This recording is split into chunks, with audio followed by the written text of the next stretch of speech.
તાંદલજામાં પતિને દુપટ્ટા વડે ફાંસો આપી હત્યા કરનાર પતિને પોલીસે ઝડપી પાડ્યો છે। પતિ અને તેના પરિવારજનોને હત્યાના બનાવને કુદરતી મોતના ખપાવવાનો પ્રયાસ કર્યો હતો। તાંદલજાના એકતાનગર ખાતે રહેતા તસ્લીમા બાનું 6ઠ્ઠીના રોજ મોત નીપજ્યું હતું। ભાઈ મોસમ શેખને ગળાના ભાગે નિશાનો જોઈ શંકા ગઈ હતી, જેને પગલે પોલીસ કંટ્રોલને જાણ કરી હતી। સાસરિયાઓએ હાર્ટ એટેકથી મોત થયું હોવાનું કહેતા, પરંતુ મરનાર મહિલાના પરિવારજનોએ હત્યાની આશંકા વ્યક્ત કરી હતી। પોલીસે પીએમ પણ કરાવ્યું હતું, જે સંદર્ભે મૃતક મહિલાના ગળાના ભાગે ફાંસો આપવાથી મોત નીપજ્યું હોવાનું જણાઈ આવતા જેપી રોડ પોલીસે હત્યાનો ગુનો દાખલ કર્યો હતો।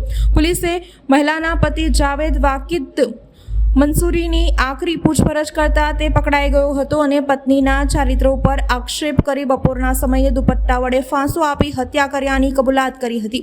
પતિએ પત્નીના દુપટ્ટાને ગળે વીંટ્યા બાદ બીજા હાથથી મોઢે ઓચીકું દબાવી દીધું હતું અને 10 મિનિટ સુધી દુપટ્ટો ખેંચી રાખ્યો હતો, જેથી પત્નીનું મોત નીપજ્યું હતું।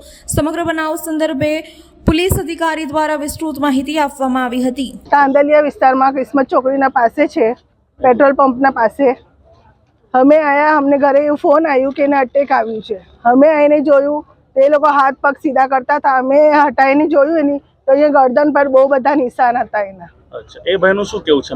ए भाई एवुं कहे छे के घरमां शुं थयुं, मैं 4 वागे चा नास्तो करीने गयो અને એને આવીને જોયું કે તો એને ખેંચ આવી કે શું આવ્યું, તો હોસ્પિટલ લઈને એને ગયા એ લોકો ને હોસ્પિટલથી પાછા આવ્યા તો કે ડેથ થઈ ગઈ છે। પોલીસનું કહેવું એવું છે કે એ બેનને કઈ 2 થી 3 વાર એટેક આવ્યો છે। ના, અટેકનું કશું પ્રોબ્લેમ નતો, એનું ખેંચની પ્રોબ્લેમ હતી, પણ એ અમને કન્ફર્મ નથી કે એટલું ખેંચની પ્રોબ્લેમ હતું એને। અચ્છા, કેટલા વર્ષોથી ત્યાં રહે છે બેન? હમણાં જ 1-2 વર્ષ થયા, બાકી અહીંયા રહેતા હતા તાંદલિયા, જે આ તલાવડી તૂટી ગઈ ને ત્યાં રહેતા હતા। તો એમને એવું કંઈક હતું કે તમને મળવા નતા દેતા? 1 વર્ષથી એને કન્ટિન્યુ કોઈ કઝિન સાથે કોઈ સાથે મળવા નહીં દીધું એમને, કોઈ લગનમાં નહીં, કોઈ મોત મૈયતમાં નહીં, કોઈ દિવસ એને 1 વર્ષથી આવવા નહીં દીધી। તમારી સિસ્ટરના સન છે, 3 સન છે? હા, 3 સન છે। પૂછું કંઈક કે એમનાથી વાત જ નહીં થઈ અમારી। એ છોકરાઓ અંદર છે, એ પોલીસ કેસમાં બધું એ પૂછતાછ ચાલુ છે લોકોની। એમના પતિનું નામ શું છે? મંસૂરી જાવેદ। અચ્છા, શું તમારી માંગ છે? હવે એવું કરીએ છીએ અમે કે ઇન્સાફ જોઈએ અમને કે અમારી છોકરી સાથે શું થયું છે। પોસ્ટમોર્ટમની માંગ? પોસ્ટમોર્ટમની માંગ કે એને 1 વર્ષથી ટોર્ચર કર્યું, શું કર્યું, પિયરમાં કમ નહીં આવવા દેતો તો, કમ નહીં મળવા દેતો તો। હોય ઇન્સાન છે, ભૂલ થાય, અને એટલું બધું ટોર્ચર બી ના થાય ને। જે ફરિયાદી છે એમના જણાવ્યા મુજબ કે એમના જે દીકરી છે એમનું મૃતદેહ છે જેપી પોલીસ સ્ટેશન વિસ્તારમાં, તાંદલજા વિસ્તારમાં, એકતાનગરમાં શંકાસ્પદ હાલતમાં મળી આવ્યો હતો।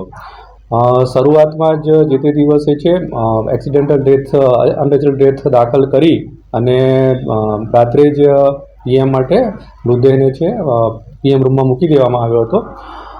શરૂઆતમાં જે સિમ્ટોમ્સ જણાતા હતા કે એને કોઈ પણ જગ્યાએ થ્રોટ છે એ બેસી ગયેલો હોય એવું બહારથી દેખાતું નહોતું, અને બીજા કોઈ સિમ્ટોમ્સ એવા લાગતા નહોતા કે એનું કંઈક સ્ટ્રેંગ્યુલેશન થયું હોય। તો પછી પીએમ રિપોર્ટ કરતાં પીએમમાં જાણવા મળેલ કે એનું સ્ટ્રેંગ્યુલેશન જ થયેલું છે અને ગળું ઘોટાવાના કારણે એનું મૃત્યુ થયેલું છે। તો એ પછી એના જે વાલી છે એની ફરિયાદ લઈ અને 103 મુજબની ફરિયાદ લઈને આગળની કાર્યવાહી કરવામાં આવેલ હતો। હા, પૂછપરછ દરમિયાન જે આરોપી છે એનો પૂછપરછ દરમિયાન જાણવા મળેલ હતું કે આ જે આરોપી છે એના લગ્ન છે આજથી 17 વર્ષ પહેલાં મરણ જનાર સાથે થયેલા હતા અને નવાપુરાના રહેવાસી હતા।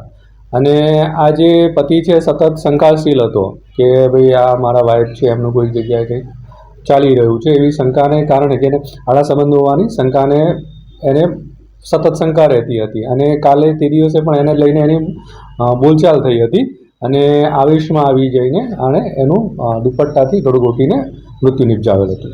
હા, આરોપીએ જે તે વખતે છે એના જે બંને દીકરાઓ છે એ બહાર રમતા હતા। એક મોટો દીકરો છે 14 વર્ષનો છે, બહાર રમતો હતો, અને જે તે વખતે એણે એમ કર્યું કે પછી ઝઘડો થયો, એને ગળું દબાવી અને ત્યાં પછી એને સુવડાવી અને ત્યાંથી નીકળી ગયો। અને પછી પેલો એનો બાળક છે, જે છોકરો છે, અંદર આવ્યો અને આવીને પછી એના માતાને જગાડવા જતા એ મૃત હતા. પછી એના પિતા ત્યાં આવ્યા તો એને અલગ અલગ હોસ્પિટલમાં લઈને ગયા. જોકે ખરેખર મૃત્યુ જ પામેલા હતા, પણ અલગ અલગ હોસ્પિટલમાં લઈને ફર્યો જેથી કરીને કોઈને શંકા ના જાય.